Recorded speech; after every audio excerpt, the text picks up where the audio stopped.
Perfect. All right, guys, welcome to what is this, round four? Round four. Round four. We have a pretty interesting matchup. Dayv Doberne playing Nick Fit versus Romario Neto on Eldrazi. And I do not like Romario's hand, but Endbringer is very powerful.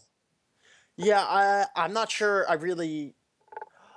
Dave's hand also isn't like fully optimal. If he had a veteran explorer, I'd snap that off. But turn one Deathrite into turn two Birthing Pod into shenanigans, and he's on the play, so it allows him to get that Deathrite in play through a Chalice.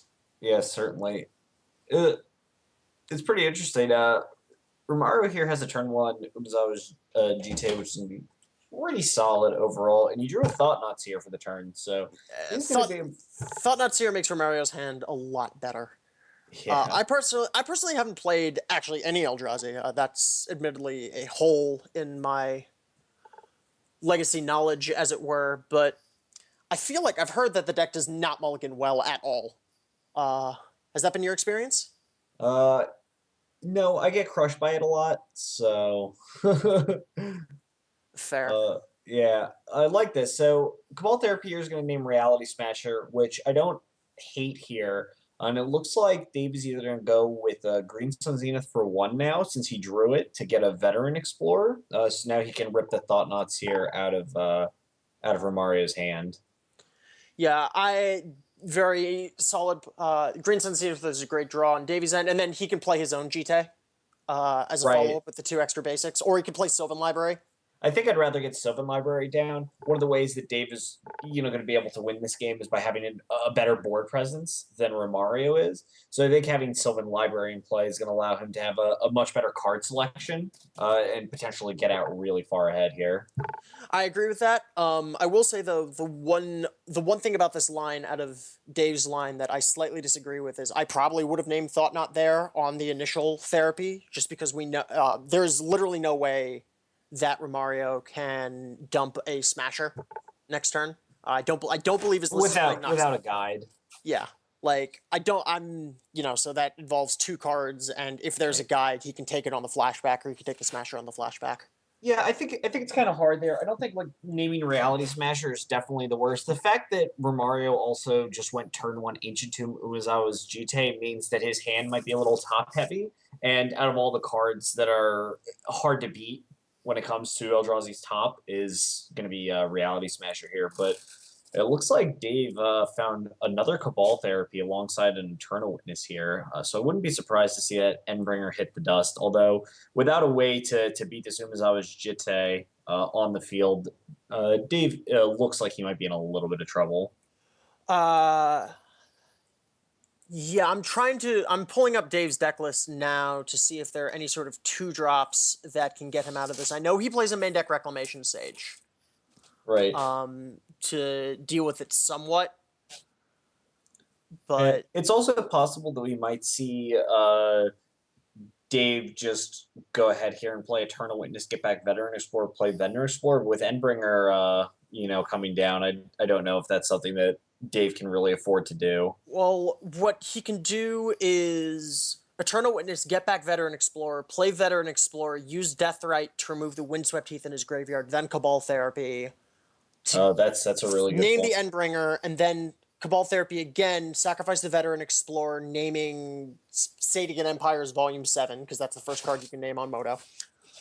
I think you could definitely. I think we were actually talking about this during your match too, Romario and I. We think you could have had some better choices with your Cabal Therapy. You had the time, and I think that far ahead.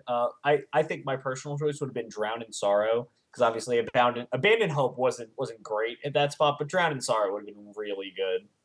Yeah, I also could have gone like an inside joke with Joe and named like Stifle or Bonfire of the Damned. Which, if you don't watch his streams, those have been cards, because Bonfire of the Damned is a miracle, and then Stifle is tech for the Miracles Mirror. Right, that makes a lot of sense. You need to stifle their draws with top or their Jace. Yeah, or their Entreat trigger back when that was what about their Counterbalance trigger? I think that's a good stifle target. Definitely a good stifle target. All right, it looks like he's just going to play Veteran Explorer and pass here back to Romario, who draws a Mishra's Factory. Umezawa Jite is going to suit up on this Endless One, and Endless One is going to get in here. You got to Yeah, it assume looks that Umezawa Jite is just going to clean this Deathrite Shaman out first. probably, but at the same time, what exactly is Deathrite doing in this spot? Dave doesn't want to eat the Cabal Therapy. Because it's got flashback. There are no lands in the graveyard. Plus, at this point, he's going to have 6 lands. And Right. then like there aren't any. There's nothing in. I mean, unfortunately, we can't really see Romario's graveyard at the moment, but it doesn't seem like I think he he can has gain Thought some Knots life. Yeah, he's here. Thought Knot and Yeah. Endbringer, so he could gain some life. But like I guess with Sylvan Library that could be obnoxious. Yeah, Uh, I think it's kind of a toss up. So if you kill Deathrite Shaman, you kind of take away some of the potential of gaining life that Dave has. Maybe if you just go ahead and draw something like Reality Smasher, it's just not gonna Deathrite Shaman. You just don't care about as much. yeah, I definitely. I like Romario's choice of holding the counters for now. Especially in this end, what he can do. What he doesn't know, but what we know is Dave is probably going to be playing Birthing Pod here, not only just to use his mana, but to actually shuffle his library, because those are some awful cards on the top I that he certainly found wouldn't with be Selvin. surprised here to see a response of killing the Eternal Witness for a birthing after a birthing pod before birthing pod hits the field. Yeah, exactly. And that limits Dave's choice to just 2 drops. So Gaddock Teague, which is literally a dead card in this matchup. Right. Actually, it's more harmful out of Dave because he can't play Future Birthing Pods or hardcast my namesake card, Batterskull, than anything out of Right. Romario's deck. Yeah, and Green Suns. Yeah. Yeah. So, and then there's There's like Scavenging Ooze as the other option, which could get pretty big. But at the same time, GTA can make that Endless One a 6/6. So Well, actually, I don't hate getting a Scavenging News here, since Dave does have access to 2 green and several creatures in the yard. He could make the Scavenging News a 4/4, yep. which is going to be pretty big. And then with his own Umezawa's Jite, he might be able to, race this Endless One pretty effectively. And since Romario doesn't really have any pressure, actually might be, in an okay spot here. And it looks like Dave might just be attacking with this Deathrite Shaman before he birthing pods it away. I think Ooze Yeah. is definitely the choice here. Yeah, the other option is Stoneforge Mystic, but that is he can get a Batterskull, and then it's just going to eat the whatever kanji magic that that Endless One decides to summon off the Jite of Toshido Umezawa. Yeah, Yeah. I wouldn't be surprised here to just watch Ooze go ahead and eat this Thought Knots here and Endbringer and just pass it on back to Mario here. Unfortunately, I don't think I think the biggest thing that Dave's going to really need to dodge here is a Reality Smasher off the top. Fortunately, there wasn't one, but this Endless One is going to go ahead and bash in here. Yep. Dave's probably going to be taking 4 here because he doesn't want to lose his Ooze, so he can pod into what will likely be either Bone Shredder or maybe We'll see. Reclamation Sage. I mean, we do have Like, Sylvan Library off the top. It's also possible that Dave's best line of course of action is just suit the Jedi up on this Ooze, eat a few more creatures, and start getting in. yeah, that's definitely an option too, because he can make Ooze a 7/7 as it stands right now, which matches Romario's 7/7 Endless One. Right. Unfortunately, things are obviously not in a great position here. Minister of Pain off the Sylvan Library, not going to be at its best here. Well, it's a 3-drop, which allows him to get back Marin, get back allows him to pod into Marin of Clan Neltoth, which would then let him regrow the Deathrite Shaman or the Veteran Explorer. He could actually sacrifice something to Cabal Therapy just to put the Deathrite Shaman or the Veteran Explorer right into play. Not sure how relevant that is with GTA counters sitting on the other end, but it's a thing. Yeah, about the same. Yeah, unfortunately, Dave's gonna need really one of his big Or he big can things pod. to. He can pod into Eldrazi Displacer off the Scavenging Ooze and knock out both the Endless Ones because they'd flicker and then come back with no counters. Yeah, he can certainly do that. Trade off his displacer for Romario's board, with the exception of the Mistress Factory and the Jitte, and then Yep. potentially try to find an answer after that with Minister of Pain. That actually doesn't seem absolutely terrible. Yeah, Romario. Dave knows Romario's sitting on air. At this point, Reality Smasher, once again, probably just the best top deck out of his end, but I don't think there's anything Dave can do about that. He can't get Peacekeeper here because of the GT on Romario's Right. side. Yeah, I Otherwise, that would just be hard stop. Romario's dead until he draws a Warping Whale or, right. you Yeah, know, I actually agree. I think the best course of action is to maybe get rid of this Minister of Pain, keep the Deathrite Shaman in the forest, play forest, pod the ooze away for an Eldrazi Displacer, displace both the Endless Ones, and if Romario doesn't want to trade off for a Displacer, I can't imagine he won't. He'll go ahead and kill it, and then afterwards Dave will have a Birthing Pod, Sylvan Library, Deathrite Shaman, and Unumazawa's Jitte in hand. But it looks like he just yep. doesn't want either of those cards, and I can't really blame him for that one either.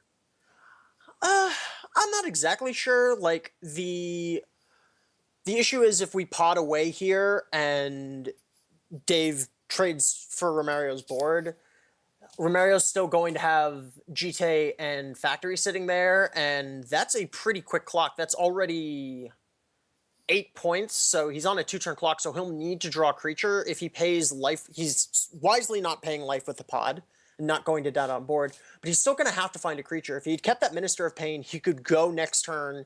He could, see 3 fresh cards off the Sylvan Library, play the Minister of Pain, pot it away into Siege Rhino, and then maybe suit up with the GT.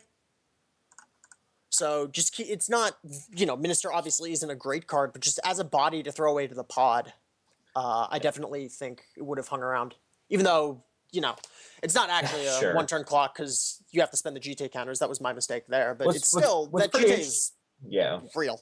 Yeah, what's pretty interesting here is that Romario drew an Ayavugan, so he can spend the next couple of turns kind of attacking with this Mishra's Factory, and then be able to start activating Ayavugan for Reality Smasher here. Oh man, Reclamation Sage off the top is huge for Dave. That gets rid, and Green Sun Zenith. Okay, so GT is now neutralized, and then we can Green Sun for. We can then, in response to the GT counter, probably on the Reclamation Sage with its trigger, which Romario has to do, otherwise Pod gets Siege Rhino. Dave can Right. sack it to the Phyrexian Tower, make some mana, and then that'll be enough to Zenith for either Zenith for 4 to get either Siege Rhino or Melantoth. And I apologize if I'm mispronouncing that name. I'm not well versed on Commander cards.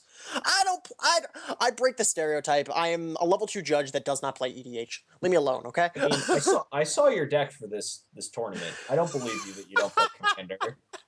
Touche. I believe it's pronounced touchy, actually. Ah, All right, so yeah, and Dave's gonna go ahead and do that here. He's gonna have a ton of mana here to go ahead and get something large. I wouldn't be surprised to see Siege Rhino, but we could also see Thragtusk here, I believe, as well, right? He has Green Sun Zenith could X equal 5. Yep, he could get Thragtusk. He could get Marin. He could I get actually think Rhino. Yeah, I think Thragtusk is his best because that will leave him with a body no matter what happens in the next couple of turns, and that's going to be really good to help suit up that Umezawa's Jitte. And gaining 5 life is obviously much better than gaining 4 here. But I think we're at a point where Dave just kind of wants to put a bunch of bodies into play and start applying pressure. Yeah, he also can. It allows him to trade off with a top deck Reality Smasher. Right. Which would have been Which Siege Rhino can't do. Yeah. Yeah. Siege Rhino is a nice magic card, but at this point, Romario just has to hope to stay alive long enough to start activating the eye. But it's not the one. I guess the one plus, air quotes, is that Dave's curve stops at 5. It's not like a lot of other Nick Fit decks that go up to 6 to play Grave Titan, because Grave Titan here would probably just end this. Oh, and Dave actually drew Marin here. Okay, so GTA comes down, equips to the Thragtusk. Thragtusk gets in there, puts some counters on the GTA, attack for 5, play Marin. Arguably could sacrifice Thragtusk for an experience counter. Yeah, Just to I'm actually pretty surprised here that Dave didn't lead off with Marin because Romario has this option of trading off Mishra's Factory for Thragtusk, and if Marin was just in play, he could have gotten a an experience counter if Romario did decide to do that. But it looks like chose not to though. Chose animates, no blocks. yeah, I think that may have been a misclick on Romario's side. Yeah. Matter Reshaper off the top for Romario, so that gives him a floating body, even though it just dies to the GTA. Yeah, Do something, but he I sees the think writing on the wall. yeah, Romario here is just way too far behind. It's going to be too hard for him to kind of run back here, and we're going to go to sideboarding here, and I actually see a card in Romario's sideboard that I really would like to see in this matchup. Do you know which one I'm looking at? I'm guessing all is dust. Oh, that's the one. That's such a powerful card here. I think it's going to end up doing a ton of work for Romario. We in the games where he's going to flood, all his dust is just going to crush Dave. Yeah, as someone who's played Dave earlier in the league and leaned on Pernicious Deed heavily, I can say that sweepers are very much a very nice utility. Right. I think I'd like to see Dave does Shriekmaw work? I think it does, right? Or I does think it's not? just non-black, non-artifact. It's terror. Okay, yeah, then I think I'd definitely like to see Shriekmaw here. It's either a good pod target or a good early play. And obviously very good to get back. Yep. Uh, I also personally, and I can say this because I've run into Eldrazi in like the practice rooms on Moto with playing, my cube deck. Pernicious Deed is not actually as bad as it might seem against Eldrazi. It is, with the leverage you get off Veteran Explorer, it cleans up a lot of the early blitzes out of like the Mimic, various nonsense start. It's also not that hard to get to 4 mana to clean up the Thought-Knot Seer, or even 5 for Reality Smasher. right. There's no real way to tutor for it out of Dave's deck, but it's a nice bullet that he could leverage all of the mana he got. Potentially. I definitely it's kind of you kind of this weird tension where Birthing Pod is obviously an incredibly powerful magic card, and Dave was really able to leverage it to get a ton of value. As we kind of watched in game one, especially. But it's kind of hard to kind of board in, some of these cards like Pernicious Deed and cards of the like, and also try to board out, some of your creatures that are a little weaker here. And we see Dave kind of trying to deal with this tension of trying to figure out what he can afford to board out and what he can't. Yeah, there's definitely a Birthing Pod kind of chain that you need to go through. I've played pod decks in Legacy in the past just because I like the card, and I've actually always been a fan of toolbox decks, all the way dating back to being a small child playing other card games. That is very commandery. Yeah, I like having options. I like having options. It's part of the reason why in Vintage I love playing draw 7 decks just because you get to see so many cards. You're like, I've got so many different lines. It's like I have an out to everything in here. Right, and we'll see here what Dave's opening hand is, and this one looks a little weak. Abrupt Decay is kind of nice, assuming that Romario has some early plays, but the Scavenging Ooze, unless um, does not seem very good here. And Chalice of the Void, it does not going to seem very good, assuming that if Romario has a Thought-Knot Seer, and it looks like that's what he did, is he kept a hand with a turn 1 Chalice of the Void, turn 2 Thought-Knot Seer. Okay, we see Dave's 7th card is a Birthing Pod, so we could have gone turn 2 Ooze, turn 3 Pod, or turn 2 Ooze, turn 3, or, Abrupt Decay Pod, and the like, but Thought-Knot's going to come down and strip something. What would you take here? With thought knots here, I think I'm probably leaning towards the scavenging ooze, or yeah, I think the scavenging ooze. That's going to apply the most amount of pressure, and Dave has to take off his next turn as well if he wants, because he has to cast Abrupt Decay on a Chalice of the Void. And since Romario does have a second Chalice, he can play Mishra's Factory, play a second Chalice of the Void on one, and put Dave even farther behind. I think the way he's going to win is by leveraging, some tempo here to force Dave to kind of sit back and not be able to do anything while applying pressure with some big creatures. That makes sense. Traditional stompy fashion, just try to get everything set up before the opponent can really react and kill them Right, with. and out of all these cards, I think Scavenging Ooze is probably the scariest, since that's the one that if Dave is able to trade off some creatures, Scavenging Ooze is just going to be way too big to kind of fight through, and that's really not where you want to be when you're trying to stomp out. It looks like Romario agrees with you. He takes the ooze. The one, I guess, upside, if you're in Dave's seat, is that the turn off to play the Abrupt Decay isn't exactly a turn off. He gets to use his mana on turn 2 because he no longer has a turn 2 play, but I think that's a marginal. Right, but in the second Chalice of the Void is obviously going to cause even more problems here.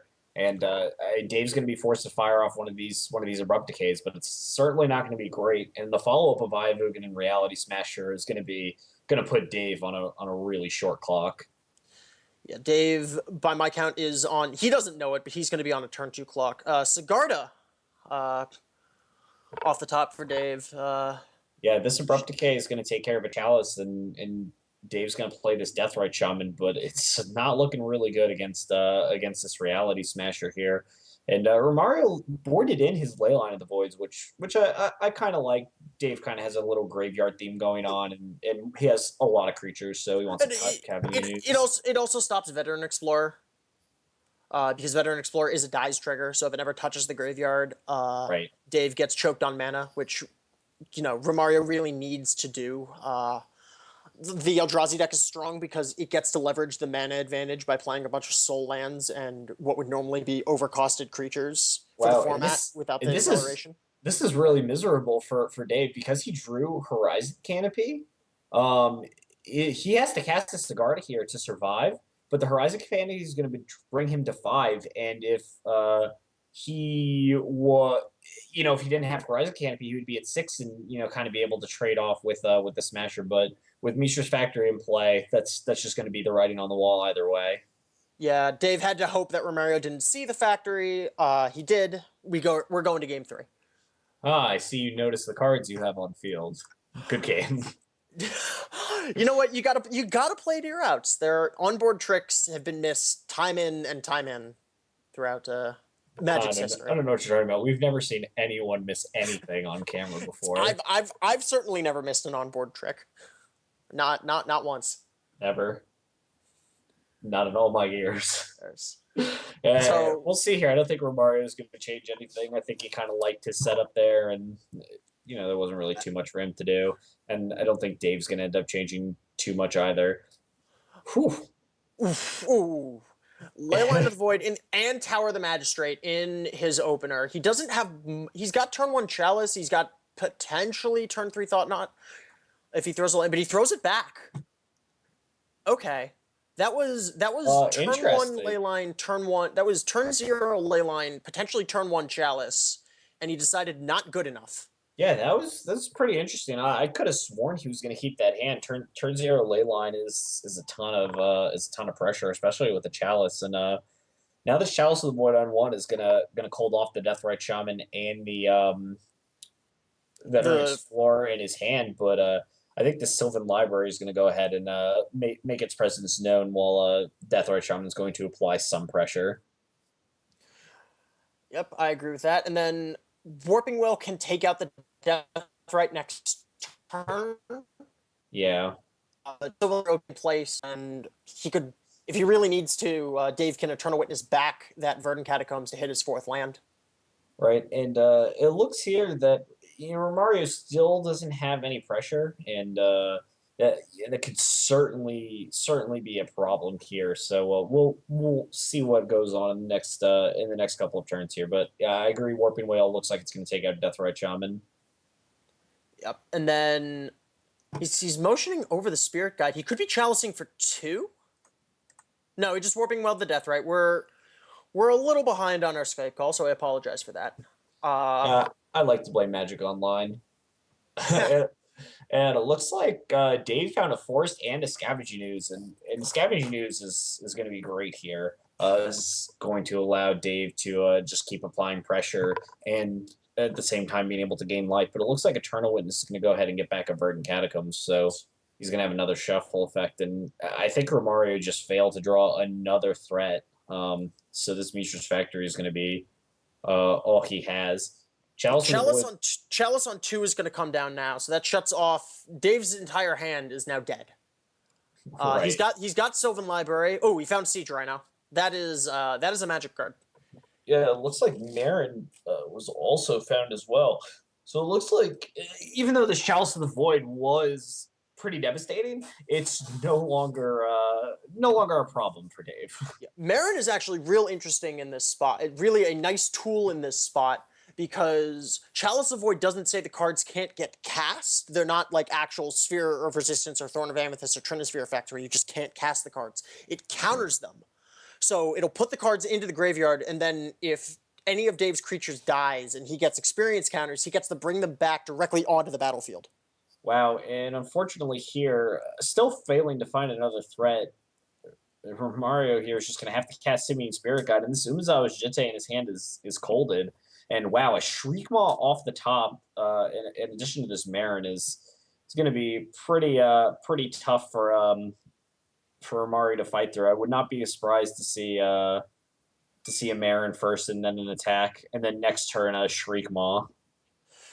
Yep, we're gonna throw Eternal Witness in front of. We're gonna trade off. We're gonna get the experience counter, and then we're gonna bring Eternal Witness back to hand. Because the thing about Marin is, even if you don't actually have the correct number of experience counters to, oh yeah, he did the play that I mentioned earlier, where he just played into Chalice and another non-threat off the top for Romario means that yeah, we're just Dave wins this match. Yeah, that was pretty interesting there. I really thought that yeah, and I think maybe that's why Romario ended up mulliganing his first hand. Is as we saw, the game that Romario won was the one where he had to apply enough pressure to put Dave on a big back foot. And even though we saw Chalice, we saw potential Leyline of the Void, that wasn't going to be good enough. If Dave's just sitting there and casting creatures through whatever Romario is doing. Romario also needs, some pressure there. So it looks like that's what he was really looking for. Yeah, I agree with that. His 6 wasn't much better. You could, arguably say you could have gone to 5 with a Scribe, but I think you just kind of have to hope at that point. He had the mana. He has, his deck is pretty threat dense. You just had to hope. He just didn't get there. Yeah, well. The other thing is, I believe he also boarded out a ton of his Eldrazi mimics. So that's pretty.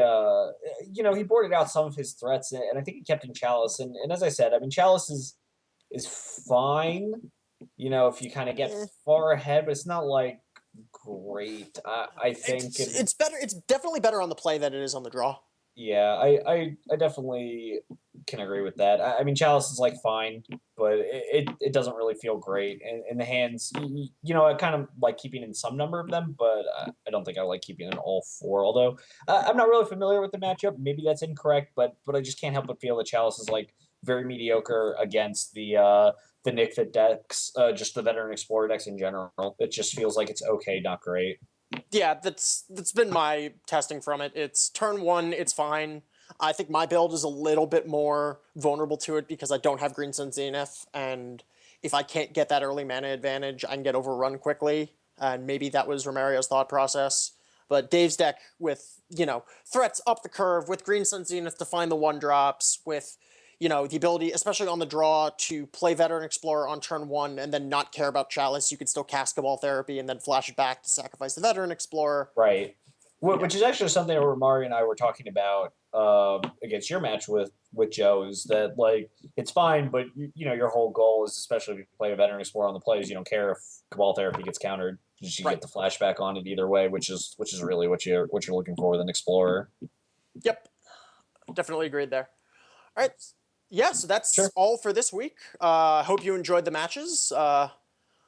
I hope to see you again next Friday. Same mediocre time, same mediocre place. Yeah, I will probably not be here next week because I will be on my way to SCG Worcester to get my Ooh, legacy on. good luck there. Rooting for you. Thanks. Somebody has And to. yeah, and also want to say thank you to our sponsor, SouthFloridaMagic.com. Mike is going to provide you with all the details on the way out, but they stream Legacy weekly and are also running a Legacy, championship. Qualifiers are running now. Also, if you have a moment, if you're curious about any of the decks that you saw play or bio of any of the players, check out, or even want to catch up on past weeks or even this week that you missed, check out LegacyMediocreLeague.com. I guess that's all. Back to you, Mike. Take us home.